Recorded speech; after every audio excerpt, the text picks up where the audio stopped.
Unique coaching classes में आपका स्वागत है। इस चैप्टर के अंदर हम क्लास 9 सीबीएसई का फंडामेंटल यूनिट ऑफ लाइफ ये चैप्टर पढ़ेंगे। इस चैप्टर के अंदर सेल के बारे में हम पूरा इन्फॉर्मेशन जानेंगे। सेल का स्ट्रक्चर कैसा होता है, सेल का फंक्शन कैसे होता है, ये सब इसके अंदर हम देखेंगे।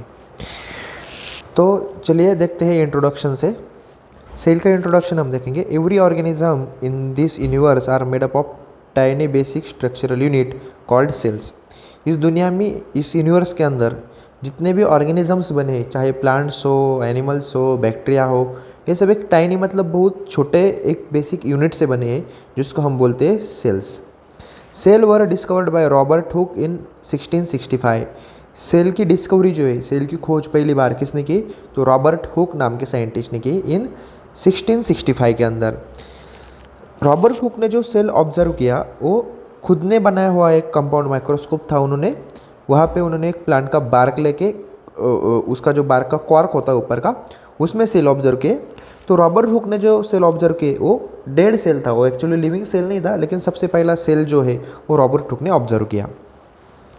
Sales are the building blocks of an element that can not be seen with naked eyes but can be seen under microscope. और सेल्स जो है वो बेसिक फंडामेंटल यूनिट बोला जाता है उसको, क्योंकि वो अपने बॉडी के पूरे लिविंग ऑर्गेनिज्म के बिल्डिंग ब्लॉक्स होते हैं। मतलब जैसी दीवार होती है ईंटों से बनी हुई, वैसे कोई भी ऑर्गेनिज्म की जो बॉडी है वो बनती है बिल्डिंग ब्लॉक मतलब सेल से। और वो सेल जो है वो हम अपने नेक्ड आइज से, खुले आँखों से नहीं देख सकते। सेल को अगर हमें देखना है तो हमें माइक्रोस्कोप की ज़रूरत होती है। Every living element is made up of numerous tiny cells. और जितने भी लिविंग एलिमेंट्स है, लिविंग ऑर्गेनिजम्स है, वो न्यूमरस मतलब नंबर ऑफ बहुत सारे टाइनी छोटे छोटे सेल से बने हुए होते हैं। There are some single celled organism as well that live on their own. कुछ ऑर्गेनिज्म ऐसे होते हैं जो सिंगल सेल के होते हैं, लेकिन तब भी वो खुद पे खुद वो पूरा जिंदा रहते हैं, पूरे एक्टिविटीज वो करते हैं। Organism can be classified into unicellular and multicellular organism depending upon the number of cells present in their body. कोई भी ऑर्गेनिज्म के अंदर कितने सेल प्रेजेंट है, इसके अकॉर्डिंग हम यूनिसेलुलर और मल्टीसेलुलर ऐसा क्लासिफिकेशन करते हैं। अब यूनिसेलुलर किसे कहेंगे? जिस बॉडी के अंदर एक ही सेल प्रेजेंट है, जिन ऑर्गेनिज्म के अंदर एक ही सेल प्रेजेंट है उसको हम यूनिसेलुलर बोलेंगे। और जिनके अंदर बहुत सारे सेल प्रेजेंट है उसको हम क्या बोलेंगे? मल्टीसेलुलर ऑर्गेनिज्म बोलेंगे। तो सबसे पहले जानते हैं यूनिसेलुलर ऑर्गेनिज्म के बारे में। यूनिसेलुलर किसे कहेंगे? तो देखो, unicellular organisms are composed of single cell. ये सिंगल सेल से बने हुए होते हैं। मतलब ऐसे ऑर्गेनिज्म जो भी सिंगल सेल से बनते हैं उसको हम क्या बोलते हैं? Unicellular organism. The single cell constitute the structure and entire function of the organism. अभी देखो, मल्टीसेलुलर ऑर्गेनिज्म के अंदर अलग अलग प्रकार के पार्ट होते हैं, जैसे कि ऑर्गन्स होते हैं, स्टमक है, इंटेस्टाइन है, किडनी है, हार्ट है, ये सब मिलके उनका फंक्शन करते हैं। लेकिन यूनिसेलुलर ऑर्गेनिज्म के अंदर जो एक ही सेल प्रेजेंट होता है, ओनली वन सेल, वही पूरा उस ऑर्गेनिज्म का स्ट्रक्चर और पूरा फंक्शन कर लेता है। फॉर एग्जाम्पल अमीबा, ये जो अमीबा है, amoeba found in marine areas और areas of decaying water is a organism composed of single cell that determine the shape of the amoeba. अब ये अमीबा है, अमीबा जो है वो सिंगल सेल ऑर्गेनिज्म है, मतलब यूनिसेलुलर है। Chlamydomonas is another example of unicellular organism found in marine region. Marine region मतलब जो समुद्र का सॉल्टी वाटर होता है, इसके अंदर अमीबा और क्लैमिडोमोनास रहते हैं। पैरामोसियम इज ऑल्सो यूनिसेलुलर ऑर्गेनिज्म। अभी ये जो डायग्राम है पैरामोसियम की, पैरामेसियम, ये भी क्या है? यूनिसेलुलर ऑर्गेनिज्म है। ये जो ऑर्गेनिज्म है, अमीबा हो, क्लैमिडोमोनास हो, पैरामोसियम हो, वो सिंगल सेल ऑर्गेनिज्म है और इनके अंदर एक ही सेल के अंदर पूरा फंक्शन उनका होता है। इसके बाद देखेंगे हम मल्टी सेलुलर ऑर्गेनिज्म। अब मल्टी सेलुलर ऑर्गेनिज्म जो होते हैं वो बहुत सारे सेल से बने हुए थे। They are composed of many cells. The labour of performing different function is divided between various cells in this organism. अभी देखो, labour of performing different function मतलब मल्टी सेलुलर ऑर्गेनिज्म के अंदर क्या होता है? ऑर्गन्स होते हैं, ठीक है। सेल से टिश्यू फॉर्म होते हैं और टिश्यू से ऑर्गन फॉर्म होते हैं और हर एक ऑर्गन का अलग अलग काम दिया है। Some multicellular organisms have different cell. For example, human beings have different cell for different shapes and size in their body to perform different function. अभी देखो, कुछ मल्टी सेलुलर ऑर्गेनिज्म ऐसे होते हैं जिनके अंदर सेल के भी अलग अलग टाइप्स होते हैं। जैसे कि ह्यूमन बींग्स के अंदर अलग अलग सेल्स है।